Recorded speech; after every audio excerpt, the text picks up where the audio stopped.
অভিনয়শিল্পী জাহের আলভীর স্ত্রী ইকরার অপমৃত্যুকে ঘিরে চলমান বিতর্কে মুখ খুলেছেন অভিনেত্রী ইফফাত আরা তিথি। বুধবার বিকেলে তিনি নিজের ফেসবুক পোস্টে ইকরার সঙ্গে ব্যক্তিগত কথোপকথনের ৪৪টি স্ক্রিনশট প্রকাশ করেন। ইকরার পরিবারের দাবি, জাহের আলভীর সঙ্গে সহকর্মী তিথির সম্পর্কের কারণে মানসিকভাবে ভেঙে পড়েছিলেন ইকরা। এ ঘটনায় ইকরার বাবা কবির হায়াত খান রাজধানীর পল্লবী থানায় মামলা করেছেন।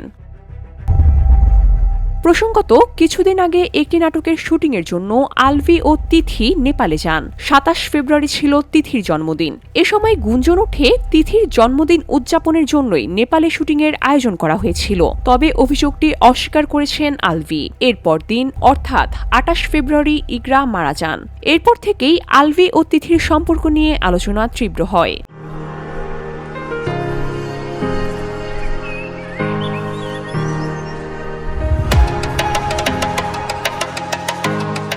ফেসবুক পোস্টে তিথি বলেন, প্রথমে তিনি এসব চ্যাট প্রকাশ করতে চাননি, কিন্তু তাকে যেভাবে হ্যারাস করা হচ্ছে সে কারণে স্ক্রিনশটগুলো প্রকাশ করতে বাধ্য হয়েছেন। তিথি দাবি করেন, আলভীর সঙ্গে তার সম্পর্ক নিয়ে যে অভিযোগ উঠেছে তা ভুল ব্যাখ্যা ও অপপ্রচার। তার ভাষ্য অনুযায়ী ইকরার সঙ্গে তার বন্ধুত্বপূর্ণ সম্পর্ক ছিল এবং ইকরা বিভিন্ন সময় পারিবারিক অশান্তি ও ব্যক্তিগত হতাশার কথাও তার সঙ্গে শেয়ার করতেন। তিথি আরও বলেন, তিনি কখনোই ইকরাকে ডিভোর্স দিতে বলেননি বা আত্মহত্যায় প্ররোচিত করেননি, বরং তিনি ইকরাকে কাজের মধ্যে সক্রিয় থাকতে এবং নিজের পায়ে দাঁড়াতে উৎসাহ দিয়েছেন।